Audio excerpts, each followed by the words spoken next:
భగవంతుడు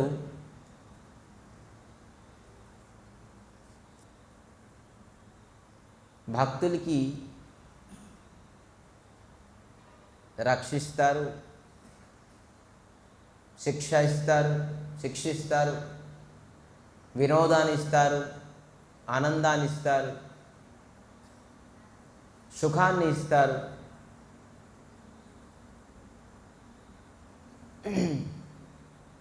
రక్షించడంలో ఎలా రక్షిస్తారంటే, ఎలాగ ఒక లోభి అంటే తెలిసావు, ఇస్తున్నారు. లోభి తన ధనాన్ని దాచుకున్నప్పుడు ట్రిజోడీలోని లాకర్లోని దాచి ఆ లాకర్కి 2-3 టైమ్స్ చెక్ చేస్తాడు, మళ్ళీ లాగుతాడు, చేస్తాడు. మళ్ళీ ఎందుకైనా బెస్ట్ కొద్దిగా సేపు వెళ్ళిన తర్వాత మళ్ళీ వచ్చి మళ్ళీ చూస్తాడు, ఎవరైనా తీస్తారా, లాగుతాడు, పీకుతాడు. దానికి అవసరం లేకపోయినా 1 or 2 days తర్వాత మళ్ళీ వచ్చి చెక్ చేస్తాడు, కరెక్ట్గా లాక్ పడి ఉన్నదా, ఎవరు తీసారా చేశారని. లోభికి ధనం పైన అంత ఆసక్తి ఉంటుంది. ఎక్కడ ఉన్నా కూడా ఆ ట్రిజోడీ పైన చెక్ చేస్తూ ఉంటాడు, కరెక్ట్గా ఉన్నదా లేదా. భగవంతుడు వారి భక్తులకి ఆ విధానంగా రక్షిస్తారు.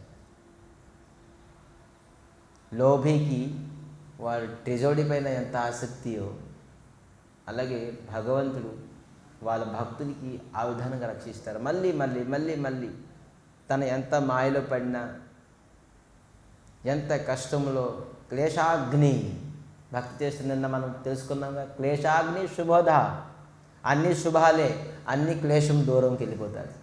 ఆ విధానంగా రక్షిస్తారు. లోభి ధనం పైన ఎంత ఆసక్తి, భగవంతుడు భక్తుల పైన అంత ఆసక్తి.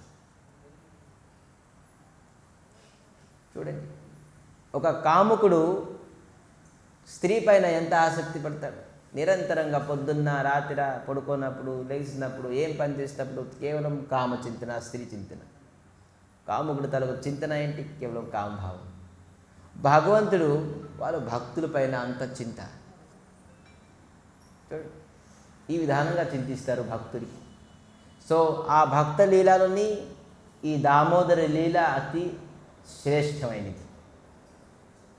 పరీక్షిత్ మహారాజ్ సుఖదేవ్ గోస్వామికి చెప్తున్నారు, వాసుదేవ కథా ప్రశ్న పురుషాం స్త్రీ పునాతిహ భోక్తారం ప్రచ్ఛకం శ్రోతం తత్పాద సలిలం యథా. వాసుదేవ కథా ప్రశ్నం, వసుదేవులు భగవంతుడి తాలూకా కథ ఎవరైతే వింటారో, ప్రశ్నిస్తారో, ఇది పరీక్షిత్ మహారాజ్ ప్రశ్నించారు. ఎవరికి? సుఖదేవ్ గోస్వామికి. అప్పుడు భాగవతం స్టార్ట్ అయ్యింది. ఎప్పుడైతే ప్రశ్నించారో సుఖదేవ్ గోస్వామి మహా ఆనందపడిపోయారు. భాగవత కథా ప్రశ్నం పురుషాం స్త్రీ పునాతి. భగవంతుడి కథ ప్రశ్నించడం వల్ల 3 రకాలైన వ్యక్తులు ఏమవుతారు? ఉద్ధరించబడతారు. వాళ్ళకి లాభం. భగవత్ కథ ప్రశ్నించడంలో 3 తాలూకా category, 3 types of category persons get benefit. 3 రకాలైన వ్యక్తులు అత్యధికంగా లాభం పొందుతారు. ఫస్ట్ ఎవరు చెప్తున్నారు? భోక్తారం. భక్త అంటే ఎవరు? ఎవరైతే చెప్తారో ఆ ప్రశ్నకి ఎవరైతే జవాబు ఇస్తారో వాడు లాభం, అత్యధికంగా లాభం, పవిత్రం అయిపోతాడట. పునాతి అంటే పవిత్రం అవుతారు. ఎవరైతే ప్రశ్నించారో, ఎవరైతే చెప్తారో, ముందు చెప్పారు భక్తారం, ఎవరైతే చెప్తారో వాళ్ళు పవిత్రం అయిపోతారు. భగవత్ కథ చెప్పడం వల్ల కూడా పవిత్రం అయిపోతారు. మరేంటి?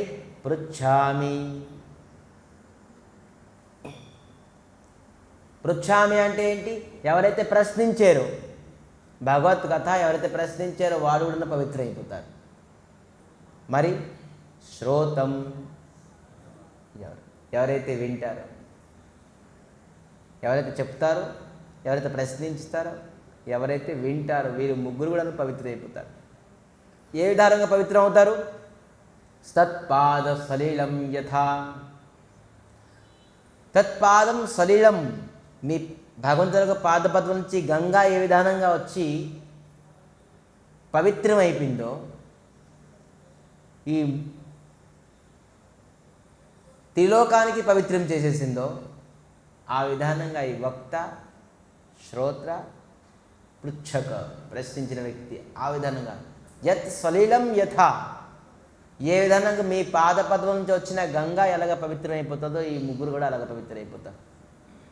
కేవలం వింటే చెప్తే పవిత్రమైపోతాడని చెప్పేసి గంగా నీళ్ళు మునిగిపోతే పవిత్రమైపోవు. చెప్తున్నారు ఇక్కడ సుఖదేవ్ గోస్వామి చెప్తున్నారు ఏంటి, భగవత్ కథ వింటూ వింటూ చక్కగా ఫ్యాన్ కింద కూర్చొని ఏ జర్నీ లేదు. ఇప్పుడు గంగాకి వెళ్ళాలంటే ఎంత దూరం వెళ్ళాలి? గంగా చల్లగా ఉంటుంది, ఎవరి ఒంటికి పడదు, ఎవరికి ఒంటికి పడుతుందో తెలియదు. కానీ కేవలం చక్కగా కూర్చొని 88,000 ఋషులు అందరూ నైమిషారణని సూత గోస్వామి చెప్తుండగా అందరూ పవిత్రమైపోయారు. వాళ్ళు 88,000 ఋషులందరూ ముందు ఏం చేస్తుంటారు తెలుసా? చెప్పండి.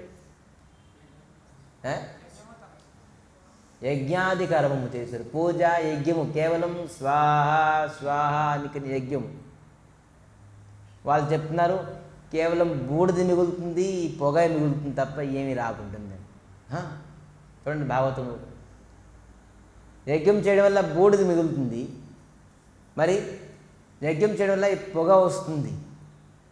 ఇదే సార్థకత అవుతుంది తప్ప దీనికి మించింది ఏంటి? మాకు అనుభూతి రాకుంటుంది భగవంతుడి పైన. భగవంతుడి పైన ఆసక్తి, ప్రేమ, భక్తి, శ్రద్ధ ఇవన్నీ కలగకుంటుంది మాకు. స్వామి అందుకే సూత గోస్వామికి 88,000 మంది ఋషులు అడుగుతున్నారు, మేము ఏది చేయాలి, శ్రేష్టం ఎలాగవుతాం, పవిత్రం ఎలాగవుతాం. అప్పుడు చెప్తున్నారు వాసుదేవ కథా ప్రశ్నం.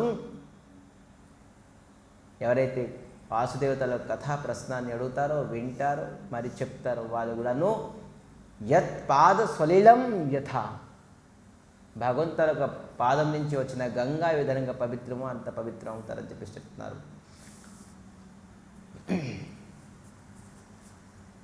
కానీ పవిత్రం అవడం ఒక ఎత్తు,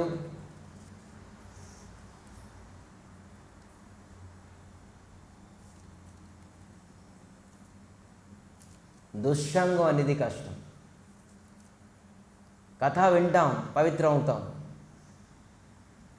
కానీ ఒక వ్యక్తి జీవుడు తాలూకా ఆధారం బాగుపడడానికి, మంచి మార్గానికి రావడానికి ఆధారం అంటే తెలుసా ఏంటి?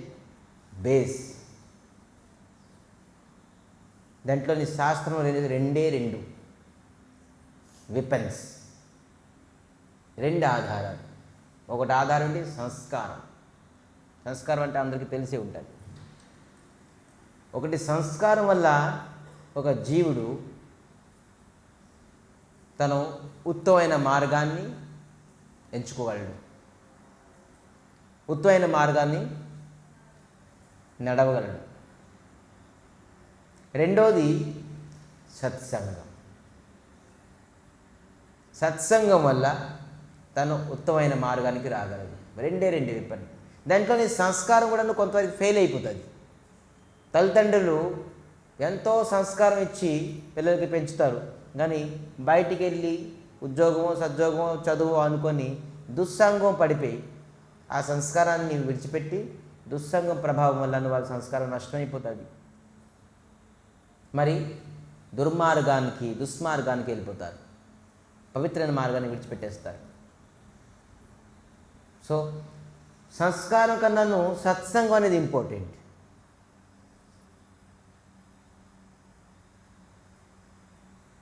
శ్రీమన్ చైతన్య మహాప్రభు స్వయం శ్రీకృష్ణ పరమాత్మ భక్తిలోని 5 సాధనలు చెప్పారు. పంచోపచార 5 సాధన ఖచ్చితంగా ఒక వ్యక్తి చెయ్యాలి అని చెప్పేసి మస్ట్ అండ్ షుడ్. ఆప్షన్స్ లేవు. మెయిన్ సబ్జెక్ట్స్, ఆప్షన్ సబ్జెక్ట్ ఉంటుంది కదా మన దగ్గర. ఆప్షన్స్ ఏదైనా తీసుకోవచ్చు మనం, కానీ మెయిన్ సబ్జెక్ట్ అనేది ఖచ్చితంగా మనకి చదవాల్సిందే. మెయిన్ సబ్జెక్ట్ ఆధారం ప్రకారంగా మనకి ర్యాంక్ వస్తుంది. సో మెయిన్ ఏంటంటే 5. 5లోని సత్సంగం. సత్సంగం అని చెప్తున్నారు. సదాచారుడు అంటే ఎవరు? సదాచారం అంటే ఎవరు తెలుసా? సదాచారాన్ని వర్డ్ని కొద్దిగా డెప్త్గా ఆలోచించింది. సదాచారం అంటే ఆచరించిన వ్యక్తికి సదాచారం. మంచిగా ఆచరించిన వ్యక్తికి సదాచారం అంటారు. ధర్మం ఆచరించిన వ్యక్తి, పవిత్రమైన ఆచరణ అయిన వ్యక్తికి సదాచారం అంటారు. శ్రీమన్ చైతన్య మహాప్రభు ఫిలాసఫీలో సదాచారం అంటే ఏంటంటే దుస్సంగ త్యాగాత్ సదాచారం. దుస్సంగాన్ని ఎవరైతే విడిచిపెట్టాడతారో అతనికే సదాచారం అంటారు. ఇవేందో అతను ఎంత సదాచారైనా కూడా నువ్వు దుస్సంగం పక్కన పెట్టుకుంటే అతను సదాచారం ఎప్పుడు అవ్వలేరు. సో అందుకే దుస్సంగాన్ని పరిత్యాగానికి పరిభాష సదాచారం. సనాతన గోస్వామి భక్తికి 9 స్టెప్స్ చెప్పారు. 9 స్టెప్స్ ఆఫ్ డివోషన్. దాంట్లోని ఆదౌ శ్రద్ధ తతో సాధు సంఘం. ఆదౌ శ్రద్ధలించి సాధు సంఘానికి వెళ్తారు. సాధు సంఘం 2వ స్టెప్ సత్సంగం. సనాతన గోస్వామి చెప్పారు. 3వది స్వయంగా రామచంద్రమూర్తి చెప్తున్నారు. ప్రథమ భక్తి సంతనకర సంగా దూసర మమ కథా ప్రసంగా రామ్ సియ రామ రామ సియ రామ్. ప్రథమ భక్తి సంతనకర సంగ, సాధువులతోని మహాత్ములతోని సంగత్వం. రామచంద్రమూర్తి అంటున్నారు. పద్మపురాణంలో ఒక చిన్న మంచి స్టోరీ ఉన్నది. ఏంటంటే ఒక షికారి అంటే ఏంటి? ఏటగాడు అడవిలోని వేటాడుతూ పాపం అతనికి ఏం దొరకలేదు. ఎక్కువగా ఎండాకాలం అలసిపోయి ఒక చెట్టు కింద పడుకోపోయాడు. విశ్రామం చేసుకున్నాడు అలసిపోయి. కానీ చెట్టు గాలి వల్ల కొమ్మలు ఆకులు అన్నీ ఎగురుతుంది, కానీ ఆ షికారి పైన ఎండ పడుతూనే ఉన్నది ఖచ్చితంగా. ఏదో ఒక ఆకులించి ఎండాకాలం తీక్షణమైన ఎండ.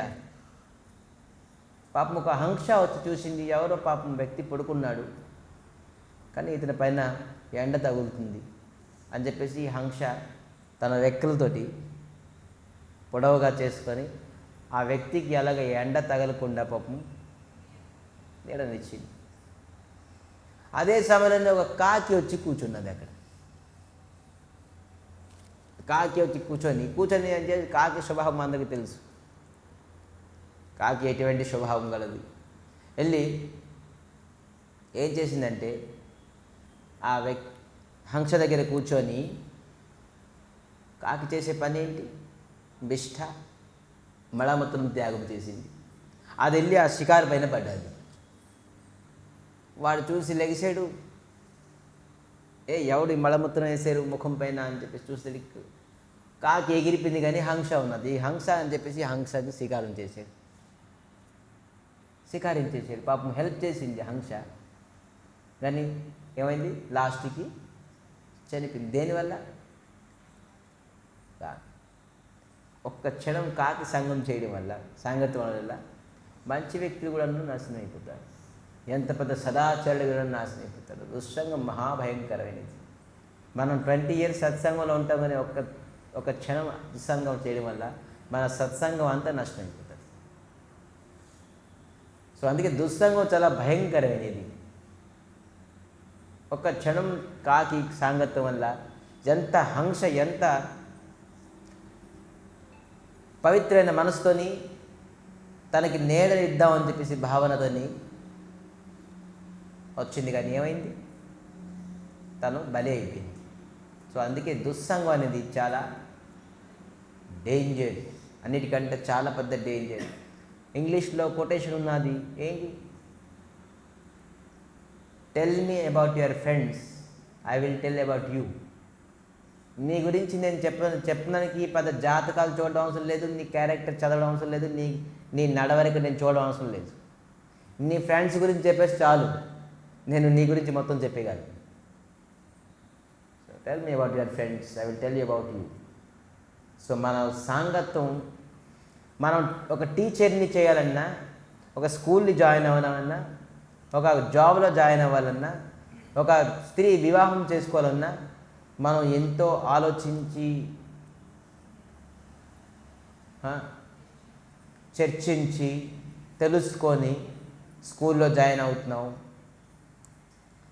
అదే మన ఫ్రెండ్స్ని చూస్ చేసినప్పుడు అదే కేర్ తీసుకోవాలి. ఫ్రెండ్స్ అనుకోండి, మనం ఎవరితో మాట్లాడుతున్నాం, మనం ఎవరితో ఉంటున్నాం, మన ప్రవర్తన ఏంటి, వాళ్ళ ప్రవర్తన ఏంటి అని అంత కేర్ తీసుకుంటే కానీ మన మనసులోని ఖచ్చితంగా ప్రభావం పడుతుంది. వాళ్ళ స్వభావము మన పైన ప్రభావం పడుతుంది. అందుకే ప్రహ్లాద్ మహారాజుకి హిరణ్యకశ్యపు చెప్పి అన్నిటికంటే శ్రేష్టమైనది ఏంటి చెప్తున్నారు. తత్సాధు మన్యే అసురవరీయ దేహినాం సదా సముద్విగ్న అసంగ్రహీత్ హిత్వా ఆత్మపాతం బృహత్ అంధకూపం బనం గత యత్ హరి ఆశ్రయత్. ఎవరైతే హరి ఆశ్రయాన్ని తీసుకుంటారో అన్నిటికంటే సాధుమన్యే అంటే ఇదే అన్నిటికంటే గొప్పది నేను అనుకుంటున్నాను. ఎవరి దగ్గర చెప్తున్నారు? హిరణ్యకశ్యపుడి దగ్గర చెప్తున్నారు. ఆ హరి అంటే ఇతనికి పరమశత్రువు, అయినా కూడా నువ్వు భయపడుకుంటున్నారు. నీకు హరి శత్రువు అయితే నిజాన్ని చెప్పడానికి తత్సాధుమన్యే, ఇదే నిజము నేను అనుకుంటున్నాను. శాస్త్రం కూడా చెప్తుంది ఏంటి? హరి ఆశ్రయత్. హరిని ఆశ్రయించిన వాడే ఇదే సత్యము, ఇంకా అంతా మిథ్యము. మనం ఇది ఎప్పుడు అనుకుంటున్నాం? రామనాం సత్యహే సత్య వినా హత్యయే. ఎప్పుడు? లాస్ట్ స్టేజ్లోని శవం అప్పుడు తెలుసుకుంటున్నాం రామ్ నామ్ సత్యహే. అది శవంగా కాకుండాను బతుకున్నప్పుడే రామ్ నామ్ సత్య అని తెలుసుకుంటే గొడవ పోయింది. అదే మనం ప్రయత్నిస్తున్నాం ఈ సత్సంగం వల్ల. సో ఇప్పుడు మనం లీలాకి వద్దాం. సత్సంగం తాలూగా కొంత తెలుసుకోవాలి. సత్సంగం అంటే ఏంటి? సో లీలా.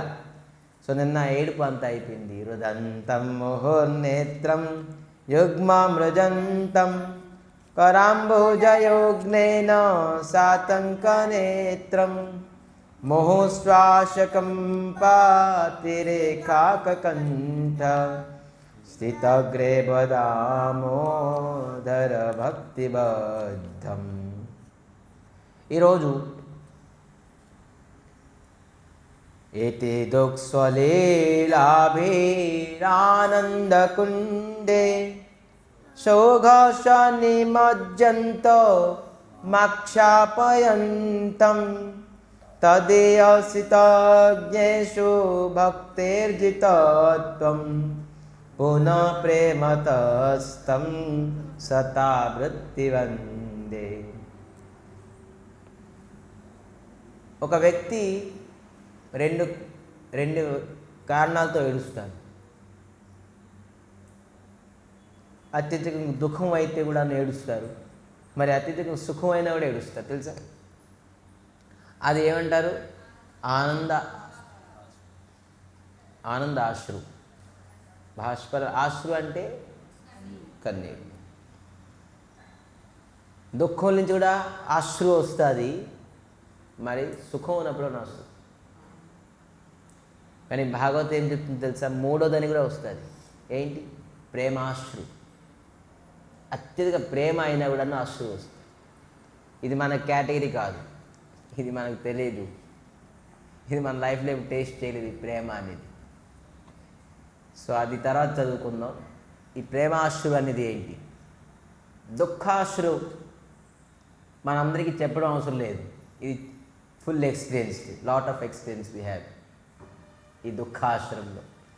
చిన్నప్పటి నుంచి దుఃఖాశ్రమంలో ఉన్నాం. కానీ సుఖాశ్రం అయితే భగవంతుడు ఏడుస్తున్నారు. మనలాగా చూసే చాలా దుఃఖపడి హృదయం ద్రవీభూతమై కష్టంతో, దుఃఖంతో, పీడితంతో భగవంతుడు ఏడుస్తున్నారా? లేదంటే భగవంతుడు ఏడుపు ఉన్నది కారణం ఏంటి? రుదంతం ముహర్నేత్రం. భగవంతుడు ఎందుకు ఏడుస్తారు? ఏ భావంతో ఏడుస్తున్నారు? అది 3వ శ్లోకంలోనే చెప్తున్నారు. ప్రశ్నించే 2వ శ్లోకం, సరే రుదంతం ముహుర్నేత్రం యుగ్మం మృజంతం కరాంబోజ యుగ్నేన శాతంక నేత్రం ముహు శ్వాస కంప అన్నీ అవుతున్నాయి, కానీ ఎందుకు ఏడుస్తున్నారు? ఏ భావంతో ఏడుస్తున్నారు? అది చెప్పడానికి సత్యవ్రత ముని 3వ శ్లోకం చెప్పారు. ఏ భావంతో ఏడుస్తున్నారు? అతను అత్యధిక దుఃఖమైన ఆక్రాంతమై ఏడుస్తున్నారా, లేదంటే ఏ భావంలో ఏడుస్తున్నారు? అరే భగవంతుడు ఒక విశ్వరూపం చూపించి అందరికీ అట్రాక్ట్ చేశారంటే కరెక్టే. భగవంతుడు వేదాలు చెప్పి అట్రాక్ట్ చేశారంటే మంచి బాగుంది. భగవంతులకు ఐశ్వర్యం చూపించి సుదర్శన్ పట్టుకొని తను అట్రాక్ట్ చేయించారంటే బాగుంది. భగవంతుడు అనేక గోపికలతోని ఒకటేసారి 33,000 గోపికలతో 33 వెరైటీ 33 కృష్ణుడిగా నృత్యం చేశారంటే ఇది ఆశ్చర్యం పోతారు, ఇది అట్రాక్ట్ చేస్తారు. కానీ ఏడుస్తూ ఎవరికి అట్రాక్ట్ చేస్తున్నారు? భగవంతుడికి అన్ని లీలలు అట్రాక్ట్ చేయడానికి భక్తులకి, కానీ ఏడ్చి కూడా అట్రాక్ట్ చేయగలరా? చూడండి, భగవంతుడు ఏది చేయలేరు. సో భగవంతుడు ఏడ్చినా కూడా అట్రాక్టివే. అద్భుతమైన లీల. సో ఈ లీలాన్ని మనం ఆస్వాదిద్దాం. ఎవరికి అట్రాక్ట్ చేద్దాం అని అనుకుంటున్నారు భగవంతుడు ఏడ్చి? కొంతమందికి భగవంతుడికి ఐశ్వర్యాన్ని చూపించి అట్రాక్ట్ చేస్తారు, కొంతమందికి భగవంతుడు ఏడ్చి కూడా అట్రాక్ట్ చేస్తున్నారు. సో ఏడుగు తాలూకు భావన ఏంటి? ఇతి ఫస్ట్ శబ్దం తాలూకా మీనింగ్ ఇతి. ఇతి అంటే ఏంటి? ఈ ప్రకారంగా ఫస్ట్ స్టార్టింగ్లో ఉన్నది ఇతి. ఇతి దృక్. ఇతి అంటే ఏంటి? ఈ ప్రకారంగా. దృక్ అంటే చేసి ఉన్నారు, ఈ ప్రకారంగా చేశారు. ఏ ప్రకారంగా చేశారు? ఇతి దృక్ స్వలీల. ఇతి దిక్ స్వలీల అంటే ఈ ప్రకారంగా చేశారు. స్వలీల అంటే ఇటువంటి లీలా ద్వారా. కేవలం వాడు మీనింగ్ తెలుసుకుని దాని తర్వాత అంతరాత్మనికి వెళ్దాం. ఈ ప్రకారంగా లీలా చేసి ఆనందకుండే. ఇతిదిక్ సోలీల ఆనందకుండే. ఆనందకుండే అంటే ఇదేం కుండం?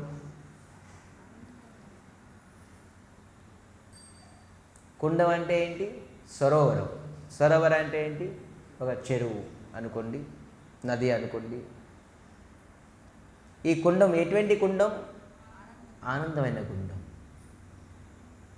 భగవంతుడు ఏడ్చి ఈ ఆనందమైన కుండంలో ఏం చేస్తారు? ఆనందకుండే స్వఘోషం నిమజ్జంతం. స్వఘోషం అంటే భక్తులు. స్వఘోషం వాళ్ళ తరగ భక్తులు. స్వఘోషం అంటే వాళ్ళ తరగ భక్తులు. నిమజ్జంతం అంటే వాళ్ళకి ముంచుతున్నారు. దేంట్లో ముంచుతున్నారు? ఆనందమైన కుండంలోని స్వఘోష నిమజ్జంతం వాళ్ళ భక్తులకి ముంచుతున్నారు, నిమగ్నం చేస్తున్నారు. అద్భుతం.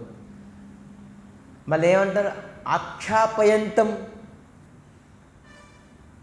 స్వఘోష నిమజ్జంతం అక్షాపయంతం. అక్షాపయంతం అంటే ఏంటి?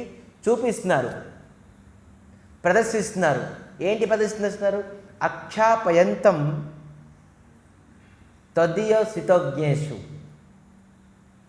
తదీయ సితజ్ఞేషు అంటే ఎవరైతే భక్తులు నాకు ఐశ్వర్యమైన భావనతోని, పూజతోని, పునస్కారాలతోటి భగవంతుడు తన స్వరూపము ఇటువంటిది అని చెప్పేసి తెలుసుకొని జ్ఞానంతో, తదీయ సితజ్ఞేషు అంటే జ్ఞానంతో కాకుండా అంతేంటి? భక్తి స్థితి. భక్తిర్జితత్వం. నాకు కేవలం భక్తితోనే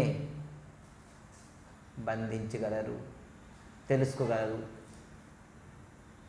నేను ప్రదర్శిస్తున్నాను. తద్యోసితజ్ఞేషు, నేను జ్ఞానం వల్ల నన్ను వశం చేయలేదు. కేవలం ఇది man of the match today, man of the world. ఏంటి? భక్తిర్జితత్వం. భక్తి వల్లే నాకు ఏం చేస్తారు? వశం చేయగలరు. భక్తిర్జితత్వం. తద్యోసితజ్ఞేషు, నాకు ఐశ్వర్యమయమైన జ్ఞానంతో నన్ను ఎప్పుడు వశం చేయలేరు. నేను వాళ్ళకి ఇటువంటి ఆనందమైన కుండంలోని నిమగ్నం చేయలేను. తద్యోసితజ్ఞేషు ఇతి దుఃఖ సో లీల, నేను ఇటువంటి లీలలు చేసి, అద్భుతమైన లీలలు చేసేసి నా భక్తులకి ఆనందమైన కుండంలోని ముంచగలను. ఎవరు? భక్తిర్జితత్వం. భక్తులు ఉన్ని భక్తితోనే వాళ్ళకి నేను నిమగ్నం చేయగలను. జ్ఞానం ఉన్నది అతనికి, శ్లోకాలు వచ్చు, అనేక జ్ఞానం బుద్ధి ఉన్నది. వాళ్ళకి ఎప్పుడు ఈ ఆనందం కుండం తలకు అర్హత లేదు. ఆనందం కుండం భగవద్గీత నిమగ్నం చేయరు. వాస్తవంగా మనకి ఆనందం కావాలంటే మనం ఏం చేయాలి? భక్తి. భగవంతుడు స్వయంగా అంటున్నారు, ఇదే సత్యవ్రత ముని అంటున్నారు. ఈ లీలా ద్వారా ప్రదర్శిస్తున్నారు. ఆక్షాపయంతం, నేను ప్రదర్శిస్తున్నాను ఏంటంటే భక్తిర్జితత్వం. భక్తి వల్ల నేను ఇటువంటి ఆనందమైన కుండంలోని వాళ్ళకి భక్తులకి నిమగ్నం చేయగలను అంటే. మళ్ళీ సత్యవ్రత ముని ఏమంటున్నారు? పునః ప్రేమ తస్థం. పునః అంటే మళ్ళీ మళ్ళీ, ప్రేమ తస్థం, నేను పునః అతనికి నమస్కరిస్తున్నాను. శతాభక్తి బందే, అటువంటి భగవంతుడికి నేను పునః నమస్కరిస్తున్నాను అని చెప్పేసి చెప్తున్నారు. ఈ తాలూకా మీనింగ్. సో ఎవరైతే భగవంతుడికి భక్తితో మరి ఏ విధానంగా భక్తితో చేస్తున్నారు? ఇక్కడ రెండు రకాలుగా మీనింగ్ అవుతుంది. ఒకటేంటి? ఆనందం కూడా నేను నిమజ్జనం చేస్తున్నారు. రెండోది, నేను ఐశ్వర్యమైన రూపంతో నేను ఎవరికి ఈ ఆనందమైన కుండలోని ముంచలేను. భగవంతుడికి ఐశ్వర్య భావం అంటే ఏంటి? ఐశ్వర్య భావం అంటే ఏంటి చెప్పండి? ఒకటి భక్తి భావం, ఇంకోటి ఐశ్వర్య భావం. ఐశ్వర్య భావం అంటే ఐశ్వర్య భావం అంటే భగవంతుడు అని చూస్తారు. రే అతను పూర్ణ పురుషోత్తమ భగవంతుడు, అతను తలుచుకుంటే ఏముండదు, అతను అన్ని బ్రహ్మాండాలను అతను సృష్టించగలరు, సంహరించగలరు. ఐశ్వర్య భావంతో భగవంతుడు, ఇది మన ఐశ్వర్య భావం. భగవంతుడికి భగవంతుడిలాగా చూస్తారు, అది ఐశ్వర్య భావం. కానీ ఇక్కడ యశోద ఏం చేస్తున్నారు? ఇది భక్తి, ప్రేమ. ఇతనే భగవంతుడు, ఇతను నా కొడుకు అని. కృష్ణుని బాత్రూమ్ వెళ్ళిపోతే యశోదకి టెన్షన్. భగవంతుడికి మళహీనం, భగవంతుడి సడన్గా మలం రాదు. మలం అంటే ఏంటి తెలుసా? బిష్ట. టాయిలెట్ బాత్రూమ్ వెళ్ళరు భగవంతుడు. మనలాంటి శరీరం కాదు భగవంతుడిది, చిన్మయమైన శరీరం. చిన్నప్పటి నుంచి ఇతను పాలు తాగుతున్నారు, వెన్న తింటున్నారు, అన్నీ తింటున్నారు, కానీ ఇతనికి టూల్స్. ఇది బాత్రూమ్ వెళ్ళుకుంటున్నారు, కడుపు పాడైపోతుంది అంటారు కృష్ణునికి. ఇతను తింటున్నారు కానీ ఇన్కమింగ్ ఉంది, అవుట్ గోయింగ్ వెళ్ళుకుంటుంది. సో కడుపు స్టమక్ పాడైపోతుంది అని యశోదకి టెన్షన్. యశోద టెన్షన్ తీసుకొని కృష్ణుడు నటించారు బాత్రూమ్ వెళ్తామని చెప్పేసి. బాత్రూమ్ టూల్స్ లేదు అతనికి, మలం రాదు, అమలం, అతని శరీరం అమలం. కానీ చూడండి, యశోద గురించి కృష్ణుడు బాత్రూమ్ వెళ్ళారు. ఇది అద్భుతమైన భగవంతుడు ఏం చేయలేదు. సో విధానంగా ఇటువంటి భగవంతుడికి పునః శతావృత్తి అని ఎవరు నమస్కరిస్తున్నారు? సత్యవ్రత ముని నమస్కరిస్తున్నారు. అయితే ఈ తదియో సితోజ్ఞ ఇతి దృక్ స్వలీల, ఇతి దృక్ స్వలీల తాలూకది కొంతవరకు మనం ఆలోచించుకుందాం. ఏంటి ఇతి దృక్ స్వలీల అంటే? స్వలీల అంటే ఇక్కడ ఏం చెప్తున్నారు? ఒకటి భక్త బసయత, భక్త వసతయ. భక్త వసతయ అంటే ఏంటి? భక్తుడికి వశం అయిపోతారు భగవంతుడు, ఇంకా దేనికి వశం అవ్వలేరు. మీకు ధనం ఉన్నదని, బలం ఉన్నదని, జనం ఉన్నదని, లేకపోతే ఇంకేదో ఉన్నదని చెప్పేసి భగవంతుడు వశం అవరు ఎప్పుడు. భగవంతుడు ఇతి దుఃఖ సో లీల, ఇటువంటి లీలాలు చేసేసి భగవంతుడు స్వయంగా వశం అయిపోతారట.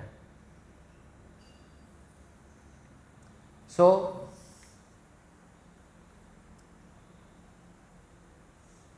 ఆ లీలాలని ఒక లీల ఏంటి? దామోదర లీల. ఒక లీల, కేవలం ఒక లీల అనుకున్నారు. ఇతి దుఃఖ సో లీల అని చెప్తున్నారు. అంటే ఇటువంటి లీలలు ఇక్కడ సత్యవతిని కేవలం ఒక లీల పెట్టుకోలేదు.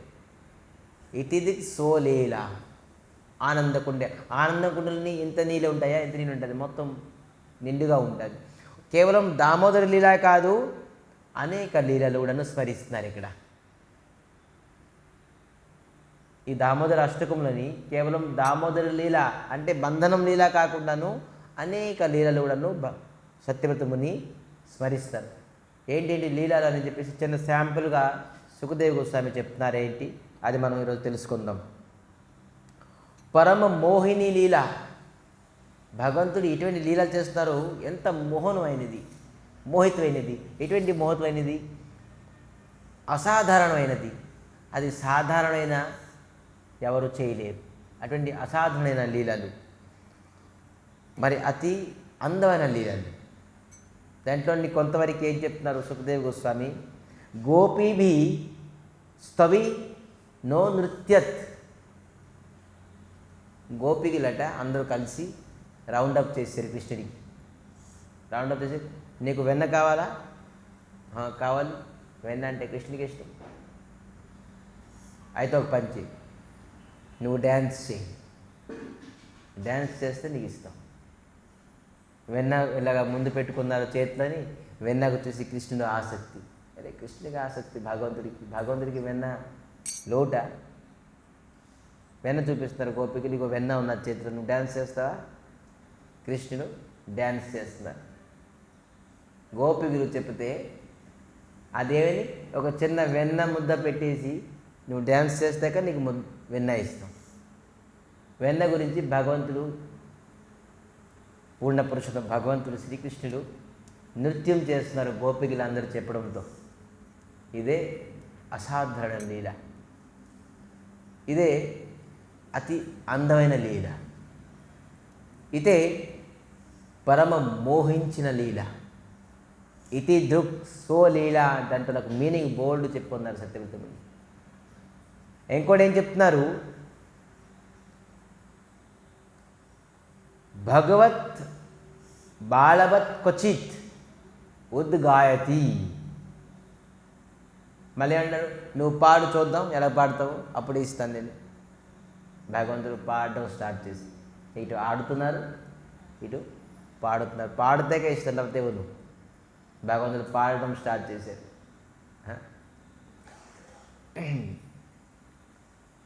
క్వచిత్ ముగ్ధ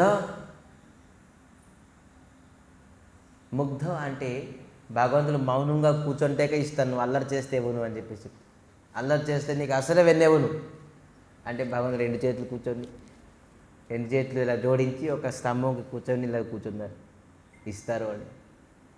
ఇవన్నీ లీలలు ఎలా చెప్తారంటే, స్తద్బసో దారు యంత్రబత్. ఇతను భగవంతుడు ఎలాగ వశం అవుతున్నారంటే, ఎలాగా? దారు యంత్రవత్. దారు అంటే ఏంటి? కర్ర. దారు తాలూక యంత్ర అంటే ఏంటి? ఒక బొమ్మ. కర్ర బొమ్మకి కోలి బొమ్మ అంటారా, తోలు బొమ్మ అంటారా? తోలు బొమ్మ ఎలాగా ఆడుతుందో గోపికల చేత కృష్ణుడు ఎలాగ ఆడిస్తే అలాగ ఆడుతున్నారు. అరే పూర్ణ పురుషోత్తం భగవంతుడు శ్రీకృష్ణ పరమాత్మ అతనికి డ్యాన్స్ చేయమంటే డ్యాన్స్ చేస్తున్నారు, పాడమంటే పాడుతున్నారు, నువ్వు నోసుకొని కూర్చో అంటే కూర్చుంటున్నారు. ఇటువంటి భగవంతుడు. ఇదే సోలీల. ఇది దుఃఖ సోలీల. ఈ లీల గురించి భగవంతుడు అందరికీ ఆనందకుండే నిమగ్నం. గోపికలందరికీ ఈ లీలలు చేసేసి ఏం చేస్తున్నారు? నిమజ్జంతం, ఆనందమైన కుండలని నిమజ్జంతం అంటే ముంచుతున్నారు. లీలలు చేసి భగవత్తాన్ని ప్రదర్శించుకుంటున్నారు. భగవత్తాన్ని ప్రదర్శిస్తే వీళ్ళందరూ దూరం వెళ్ళిపోతారు. కానీ భగవత్తాన్ని విడిచిపెట్టేసి ఒక చిన్న బాలుడుగా ఉంది గోపికలు ఏం చెప్తున్నారో ఒక కర్ర బొమ్మలాగానే ఆడుతున్నారు. ఇటువంటి భగవంతుడు ఎవరు దొరుకుతారా? భక్త వత్సలత, భక్తి జితత్వం, ధన్యుడు అటువంటి భగవంతుడు. మళ్ళీ ఏం చెప్తున్నారు? బిభర్తి ఖచ్చితాజ్ఞప్తో పీఠ. నందమార చెప్తున్నారు, మన ఇంట్లో చుట్టాలు వచ్చారు, నువ్వు ఒక చైర్ తీసుకురా. పీఠ అంటే కూర్చోడానికి ఆసనం తీసుకో అంటే కృష్ణుడు అది మొయ్యలేకపోతున్నారు. ఒక ఆసనాన్ని తీసుకొస్తున్నారు రూ అని చెప్పేసి మొయ్యలేకపోతున్నారు. అది తీసుకొని వస్తున్నారు లీల. మరి ఏమంటున్నారు? కన్మాన పాదుకం. నందమహారాజ్ బయటికి వెళ్తారు, అది చూసి ఏం చేస్తున్నారు? నందమహారాజ్ పాదుకులు, నందమహారాజ్ తన యొక్క పాదుకులు కృష్ణుడు తన తలపైన పెట్టుకొని తీసుకొస్తున్నాయి ఈ విధానంగా. అరే ఇటువంటి భగవంతుడు నందబావ తాలూకా పాదుకులు ఎవరు పాద పద్మాన్ని మహాదేవులు స్మరిస్తున్నారు. అటువంటి భగవంతుడు ఈరోజు నందబావ తాలూకా పాదుకుని తల మీద పెట్టుకొని ఎంతో ఆనందపడుతున్నారు. ఇది భగవత్త. ఇదే భగవంతు తాలూకా ఇతి దుఃఖ్ సో లీల. ఇటువంటి లీలలు కేవలం ఒక లీల కాదు, కేవలం దామోదరు కట్టేశారని చెప్పేసి మనం చదివేస్తాం.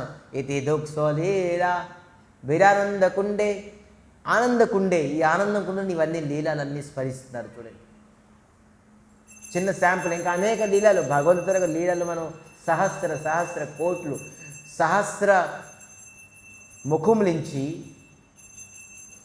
సంకర్షణుడు అనంత వాసుదేవులు నిరంతరంగా భగవంతుల లీలను నిరంతరంగా చర్చిస్తూనే ఉన్నారు, స్మరిస్తూనే ఉన్నారు. ఆయన కూడా అవ్వకుంటుంది అనంత లీల. మనం అతని లీల ఏం చెప్పగలం? సో మళ్ళీ ఏమంటున్నారు? బాహుక్షేపం చో కురుతే స్నానం. మళ్ళీ ఏం చెప్తున్నారంటే గోపికలందరూ ఒకటే ఏం చేస్తారంటే బాహుక్షేపం. చూద్దాం నీ బలం ఎంత ఉన్నదో.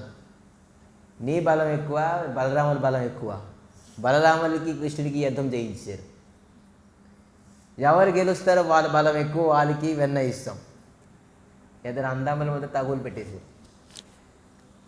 వీళ్ళు వచ్చేసారు నీ ప్రతాపం నా ప్రతాపం అని చెప్పేసి కృష్ణుడు కూడాను బలరాములు ఫైట్ చేసుకున్నారు ఇద్దరు. సో లీల 3 సంవత్సరాల అబ్బాయి ఏం బలం ఉంటుంది, ఏం కండం ఉంటుంది.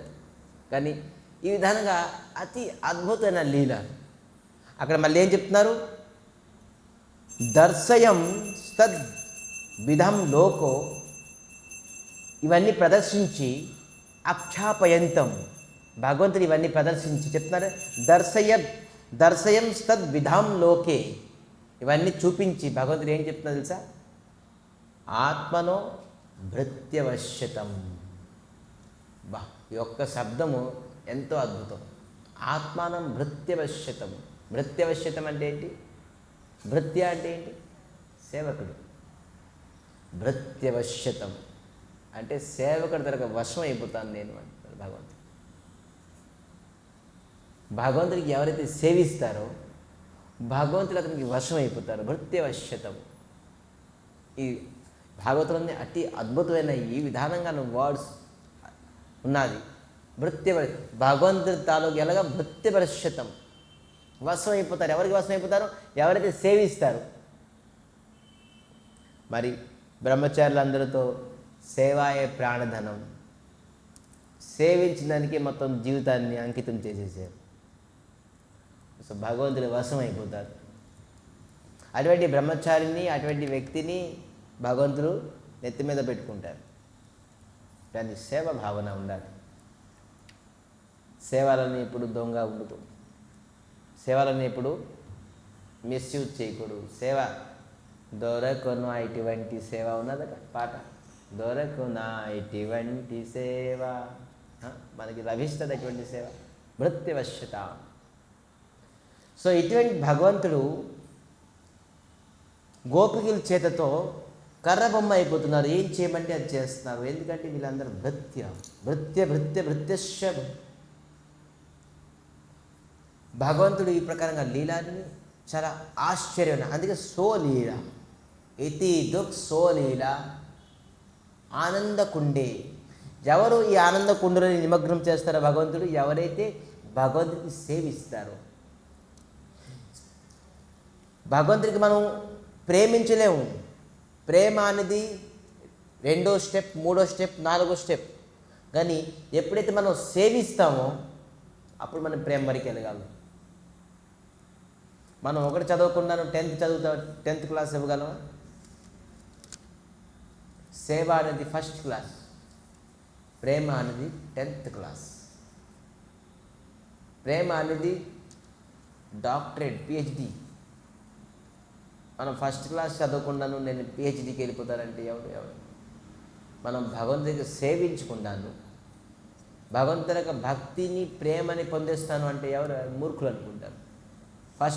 ఫస్ట్ స్టాండర్డ్ చదవకుండాను మీరు పిహెచ్డి గురించి మాట్లాడుతున్నారు, పిహెచ్డి క్లాసులన్నీ అటెండ్ అవుతూ ఉంటారు. ఇది మూర్ఖత్వం అంటారు దీనికి. అందుకే ఈ ప్రేమ భావము ఈ పిహెచ్డి కోర్సును మనకి అర్థమవ్వదు.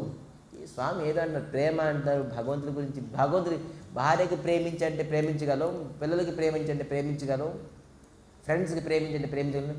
భగవంతుడికి ప్రేమించిన ఏంటిది? ఇదేం చెప్తున్నారు? ఇతనికి ప్రేమ పిచ్చి పట్టేసిందా ఏంటి అనుకుంటారు. సో ప్రేమించడం అనేది top most course, PhD course భక్తిలో. మనం ఫస్ట్ స్టాండర్డ్లో జాయిన్ అయ్యి ఉన్నాం. ఇప్పుడు ఇంకా జాయిన్ అవ్వలే ఫస్ట్ స్టాండర్డ్, ఏమంటుంది? ఎల్కేజీ, యూకేజీ, ఇంకా ప్లే స్కూల్లో ఉన్నాం మనం. ఈ లీలలు, అద్భుతమైన లీలలు ఇది ఏంటి? ఆనంద కుండలో నిమగ్నం అయిపోమంటే మనం ఎక్కడైపోతాం? ఈ లీలలు చదివితే వింటే ఏదో స్వామి అంటున్నారు అర్థమవుతుందని. కానీ వింటూ వింటూ వింటూ ఈ మనకి అక్కడ పనికి వస్తుంది. చిన్న ఎగ్జాంపుల్ చెప్పేసి ఈరోజు కథాన్ని ఇక్కడ విరామం చేస్తాం. ఒక తల్లి వాళ్ళ పుత్రుడు చదువు పైన ఎక్కువ కేర్ తీసుకున్నాడు. ఫస్ట్ స్టాండర్డ్ని ఎల్కేజీలో ABCD అని నేర్పిస్తారు. పిల్లడు ABCD నేర్చుకుని A to Z పర్ఫెక్ట్ అయిపోయాడు, బాగా చదువుకున్నాడు, మంచి మార్కులు వచ్చాయి.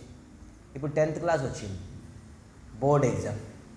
అయితే ఏం చెప్పారంటే, బోర్డ్ ఎగ్జామ్ కదా, మా అబ్బాయికి స్పెషల్ ట్యూషన్ ఇంట్లోని ఒక టీచర్ని పెడతాను. చాలామంది పెడుతున్నారు కదా టీచర్స్, స్పెషల్ గైడ్ని ఎవదానికి. ఇంట్లో ట్యూషన్స్ అంటారు, ఇంట్లో ట్యూషన్ పెట్టి చదివిస్తారు. ఆ టీచర్ వచ్చారు, టీచర్ వచ్చి చెప్తున్నారు, త్రికోణమితి ఉందా? త్రికోణమితి అనేది ఒక సబ్జెక్ట్ ఉన్నది మ్యాథమెటిక్స్లో, జామెట్రీ, జర్నామెట్రీ. సో అక్కడ ఏంటి, అతను జామెట్రీ చెప్తున్నారు. ఏంటంటే ఏ కోణం అలా స్ట్రైట్కి వెళ్తే ఇక్కడ B కోణం, ఎందుకు C కోణం ఉన్నది, ఇది ABC అని చెప్తున్నారు. ఈ అమ్మాయి ఏం చూస్తుందంటే, ఇదేంటి ABC మళ్ళీ చెప్తున్నాడు వీడు టీచరు, ఇదితో ఎప్పుడు చదివేసాడు మా ఊడు. ఫస్ట్ స్టాండర్డ్లోనే చదివేసి 10th వరకు పాస్ అయిపోయి ఇప్పుడు 10th సబ్జెక్ట్ చెప్పకుండా మళ్ళీ ABC అని చెప్తున్నాడు. ఈ టీచర్ మంచిడు కాదని తీసి పారేశాడు. సో ఇది ఎంతవరకు కరెక్ట్? సో తనకు తెలియదు, ఖచ్చితంగా ABCD ఖచ్చితంగా లైఫ్ లాంగ్ ఉంటుంది, ఎక్కడ చదివినా కూడా. ABCD విడిచిపెట్టేసి చదివే లేదు. ఆవిడ అనుకున్నది 10th సబ్జెక్ట్ కదా, ఇంకా ఎక్కువ చదవాలి కదా, మళ్ళీ మొదటి నుంచి ABCD నేర్చుకుంటున్నాడు, ఏంటి టైం వేస్ట్ చేస్తున్నారని చెప్పేసి అనుకున్నది తల్లి. అయితే మనం టైం వేస్ట్ కాదు, మన PhD కోర్సు అనేది పనికి వస్తుంది. ఇది ఆ ప్రేమ, ఆ భక్తిలో ఈ ABCD అని పనికి వస్తుంది. ఇది నేర్చుకుంటున్నాం ఇప్పుడు. భక్తి, భగవంతుల యొక్క లీలలు ప్రతిదీ కూడాను అతి అద్భుతమైనది. ఇవన్నీ వింటూ వింటూ వింటూ వింటూ మనం ఒకరోజు పెర్ఫెక్ట్గా అవుతాం. ఈరోజు తెలిసిపోయింది నాకు ఇంకా చదవడం అవసరం లేదు. చదువు అనేది అన్లిమిటెడ్, ప్రతి నిత్యం చదువుకోవాల్సిందే, స్టాప్ లేదు. ఎంత చదువుకుంటాం మీకు అంత నాలెడ్జ్ పెరుగుతుంది. మనం ఎంత వింటామో అంత భక్తి మనకి పెరుగుతుందట. దీనికి పేరే శ్రవణ భక్తి. మనం వింటూ భక్తి పెరుగుతుంది, వినపోతే భక్తి పెరగదు. చదివితే ఇప్పుడు జ్ఞానం పెరుగుతుందో భక్తి ఎలాగ పెరుగుతుంది అంటే పూజలు పునస్కారాలు, గుళ్ళకి గోపురాలకి మాలలు వేసేసుకొని తిప్పండ్రు పెట్టేసి ఈ ప్రకారం బొట్లు కొంకాలు పెట్టేసుకుంటే భక్తి పెరిగిపోదు. అది భక్తిలో ఏంటి తెలుసా? ప్రపంచన. నెలకొకసారి తిరుపతికి వెళ్ళి గుండు గీసుకోవడం, లేదంటే ఏ గంగాకి యమునాకి వెళ్ళి నేను ప్రతినిత్యం నెల స్నానం చేస్తున్నాను అని చేసేస్తే ఇది భక్తి ప్రపంచన అని చెప్తున్నారు. భక్తి ఇది కాదు, భక్తిలో ప్రపంచన. ప్రపంచన అంటే ఏంటి? ఎక్స్పోజింగ్. నేను నెలకొకసారి తిరుపతికి వెళ్తున్నానయ్యా, నేనంటే సంవత్సరం ఒకసారి మాల వేసేసుకుంటున్నానయ్యా. ఏంటి వేసుకుంటున్నావు? 46 రోజులు ఏం చేస్తున్నావు నువ్వు? 45 వేసుకున్నావు కరెక్టే, 46వ రోజు ఏం చేస్తున్నావు అది చెప్పు. అది చెప్పుకున్నావే 45 డేస్ ఏమి చెప్తున్నావు? ఎందుకు నీ లైఫ్ 45 డేసా? కాదు, ఇది భక్తి కాదు, ఇది భక్తుల లక్షణం కాదు. సో భక్తి అనేది చాలా అద్భుతమైనది. ఇది లైఫ్ లాంగ్ ఉండేది. ఇది కొన్ని రోజులు, కొన్ని నెలలు, కొన్ని సంవత్సరాలు కాదు భక్తి. సో భక్తి శ్రవణం వల్ల ఎవరు ఎంత భగవత్ కథ పవిత్ర మనసుతో శ్రద్ధాపూర్వకంగా వింటారో అతనికి అంత భక్తి రోజు రోజుకి పెరుగుతుంది. ఇది శ్రవణ భక్తి. సో అందుకే మనం నిత్యం భగవంతుడికి ఇదే ప్రార్థన చేద్దాం. స్వామి అట్లీస్ట్ నిత్యం మాకు శ్రవణ భక్తి కలిగించండి. శ్రవణ భక్తి వల్ల మేము రోజు మా భక్తి దినదనాల్లో పెరగాలి, అభివృద్ధి చెందాలి, మీ పైన మాకు ఆసక్తి కలగాలని చెప్పేసి భగవంతుడికి ప్రార్థన చేస్తూ ఈరోజు కథాన్ని ఇక్కడ విరామం చేస్తూ వంశాకల్పతరుభ్యశ్చ కృపాసింధుభ్యేవ చ పతితానం పావనేభ్యో వైష్ణవేభ్యో నమో నమో. ఈరోజు భగవంతుడికి ప్రసన్నం చేయడానికి మార్గంలోనే హరి నామస్మరణం ఒక మాల చేసేద్దాం.